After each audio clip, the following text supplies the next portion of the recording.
नमस्कार साथियों, आज हम एक इम्पोर्टेंट टॉपिक पे बात करेंगे कि भाई अगर आप दुबई में रह रहे हैं और आप कंपनी में आपका एग्रीमेंट हो जाता है, एग्रीमेंट होने के बाद में आप कंपनी में जॉब लग जाते हैं, लेकिन किसी कारणवश आप बीच में जॉब छोड़ देते हैं समय से पहले।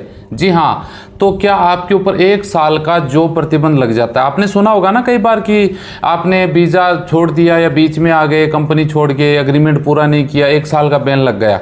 तो वो 1 साल का बैन किस आधार पे लगता है, कैसे लगता है, उसका क्या उपाय है, उस बैन को आप कैसे हटवा सकते हैं, और बैन लगता है तो क्यों लगता है, इसका क्या रीज़न है, इससे आप कैसे आपको बचना चाहिए। हालांकि यहाँ पे हम गल्फ देश दुबई की बात कर रहे हैं, बाकी ये गल्फ देशों में दुबई, कतर, मस्कत, बहरीन सभी देशों पे ये चीज़ लागू होती है। तो पूरा वीडियो देखिएगा, अच्छा लगे तो भाई लाइक शेयर जरूर कर दीजिएगा, चैनल जरूर सब्सक्राइब करके बेल आइकन ऑन कर लीजिएगा, फेसबुक पेज वाले पेज को फॉलो करके रखिएगा ताकि हर रोज आपको विदेश से रिलेटेड नई नई अपडेट मिलती रहे। तो चलिए शुरुआत कर लेते हैं। आपने सुना होगा कि 1 साल का बैन लग गया, 1 साल का प्रतिबंध, उस देश में नहीं जा सकता, पूरे देश के लिए बैन लग जाता है। 1 साल के लिए उस देश में आप नहीं जा सकते। दुबई की अगर बात करें तो देखिए, वे का जो लेबर लॉ है 1921, जी हाँ 1921 में 33 नंबर एक कानून है, उसमें यह पूरा प्रावधान किया गया है, लेकिन इसमें भी कुछ काट छांट करके यानी इसको सुधारा गया है। और जो जानकारी बता दूं पूरी डिटेल, 2022 फरवरी में जो नए नियम लागू हुए हैं 47 एक्ट, जी हाँ लेबर लॉ, उसमें पूरी प्रोसेस इसके बारे में बताया गया है। उसका जो अनुच्छेद 8 में है उसमें यह पूरी जानकारी दी गई है कि अगर कोई कंपनी का वर्कर, जी हाँ गौर से सुनने की बात है, अगर आप कंपनी में काम कर रहे हैं, एग्रीमेंट आपका हो चुका है, वीजा 2 साल का लग चुका है, उसके बाद में आपका पीरियड होता है, यानी ट्रेनिंग टाइम जिसको बोला जा सकता है, 1 महीने से लेके 6 महीने के बीच में। जी हाँ, उस दौरान 6 महीने से पहले की अगर बात करें, आप मान लीजिए जॉब छोड़ देते हैं बीच में, कोई भी रीजन हो सकता है, ट्रेनिंग समय के अंदर आप एग्रीमेंट खत्म कर देते हैं, आप इस्तीफा देते हैं, आप जॉब नहीं करना चाहते, आप कंपनी छोड़ देते हैं या कंपनी को रिपोर्ट नहीं करते हैं, ये बहुत सारे रीजन हो जाते हैं। जी देखिए, या तो आप एग्रीमेंट पूरा खत्म कर देते हैं, एग्रीमेंट यानी समय से पहले खत्म कर देते हैं, इसमें कंपनी की कोई गलती नहीं है, कंपनी का जो एग्रीमेंट है वो सही है, लेकिन उसमें आपने गलती कर दी कि आपने 6 महीने के अंदर जॉब छोड़ दिया। जी हाँ, सबसे मेन पॉइंट ये हो गया 1 साल के प्रतिबंध के रूप में। दूसरा प्रतिबंध के रूप में यह है कि आप जॉब छोड़ देते हैं, आपके खिलाफ में कंपनी रिपोर्ट करती है और वो रिपोर्ट सही पाई जाती है तो आपके ऊपर 1 साल का बैन लग जाता है। दूसरा, मान लीजिए कंपनी या नियोक्ता जो भी आपका है आपके ऊपर फरारी की रिपोर्ट दर्ज करवा देते हैं। एक वीडियो बनाया था मैंने फरारी के ऊपर भी है, फरारी क्या होती है पूरी डिटेल उसमें है।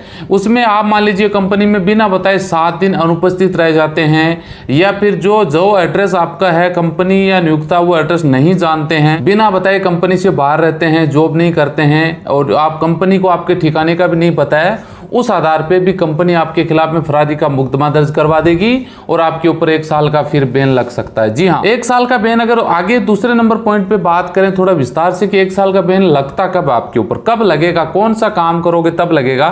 देखिए, आप मान लीजिए प्रमोशन पीरियड ये 6 महीने से पहले आप दूसरी कंपनी में जाना चाहते हैं। जी हाँ, तो 30 दिन से पहले आपको एक नोटिस देना होता है, या ईमेल से भी आप कंपनी को जवाब दे सकते हैं, या फिर आपको घर आना होता है। जी हाँ, तो उसमें क्या करना है कि मान लीजिए 6 महीने से पहले एक कंपनी छोड़ के दूसरी कंपनी में आप जा रहे हैं, वो कंपनी आपकी पहले वाली कंपनी को आपका जो भी वीज़ा का खर्च हुआ है, जी हाँ उसकी क्षतिपूर्ति वो प्रदान नहीं करती है। वादा कर लेती है कि हम दे देंगे, लेकिन वो नहीं करती है तो भी आपके ऊपर 1 साल का प्रतिबंध लगा सकती है कंपनी। जी हाँ, वो मोहरे के द्वारा लगता है, अलग प्रोसेस होता है। दूसरे नंबर पॉइंट पे बात करें कि आप मान लीजिए समय से 6 महीने से पहले घर आना चाहते हैं। जी हाँ, तो 14 दिन पहले आपको एक लिखित में एप्लीकेशन देनी होती है कंपनी को, 14 दिन पहले जॉब छोड़ने से, कि मेरे ये प्रॉब्लम है, इस वजह से मैं घर जाना चाहता हूं।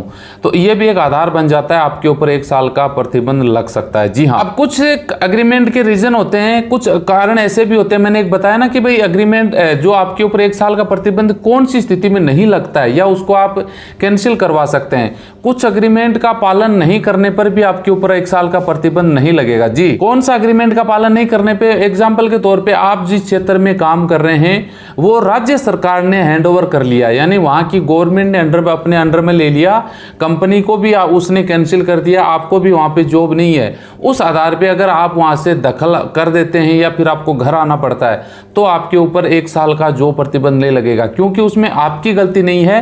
वो एक अलग प्रोसेस के तहत आपको जॉब छोड़ना पड़ा या आपको जॉब से निकाल दिया गया 6 महीने के अंदर, तो आपके ऊपर ये प्रोसेस नहीं लागू होगा, 1 साल का प्रतिबंध नहीं लगेगा। जी हाँ, या फिर कोई लेबर मार्केट ऐसा कोई क्राइसिस आ जाती है, गवर्नमेंट का निर्णय या आदेश आ जाता है आपके ऊपर कि आप वहाँ पे काम नहीं कर सकते, या फिर लेबर मार्केट की स्थिति कुछ ऐसी हो जाती है जिससे आपको जॉब 6 महीने से पहले छोड़ना पड़ता है, उस आधार पे आपके ऊपर 1 साल का प्रतिबंध नहीं लगेगा। जी हाँ,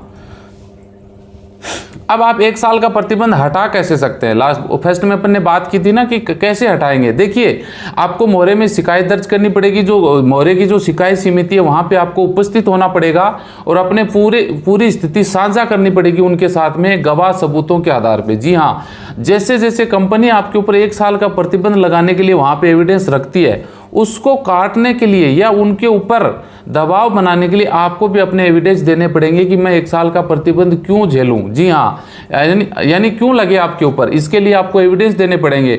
मेरी गलती नहीं है, कंपनी ने मुझे जॉब पे नहीं लगाया, कंपनी ने ये नहीं किया, कंपनी ने एग्रीमेंट पूरा नहीं किया, या फिर कंपनी समय पे सैलरी नहीं दे रही है। आप बहुत सारे ऐसे रीजन हो सकते हैं कि 6 महीने से पहले जॉब आप छोड़ रहे हैं, मेरे ये रीजन है, ये अगर आप साबित कर देते हैं तो आपके ऊपर 1 साल का प्रतिबंध नहीं लगेगा। वहां से निकल के या तो आप दूसरी कंपनी में चले जाओ या फिर इंडिया आ जाओ, दूसरा वीजा लेके दूसरे महीने आप जा सकते हैं, ये प्रोसेस है। तो शॉर्ट तरीके से मैंने पूरी समझाने की कोशिश की है कि 1 साल का प्रतिबंध कैसे लगता है, क्यों लगता है, क्या कारण होते हैं, उसको तोड़ करने का क्या उपाय है जिससे आपके ऊपर 1 साल का प्रतिबंध नहीं लगे। पूरी कहानी आपको समझ में आ गई होगी। अगर वीडियो अच्छा लगे तो लाइक शेयर करिएगा, चैनल जरूर सब्सक्राइब करके बेल आइकन ऑन कर ले। मिलते हैं नेक्स्ट वीडियो में अच्छी जानकारी के साथ। जय हिंद।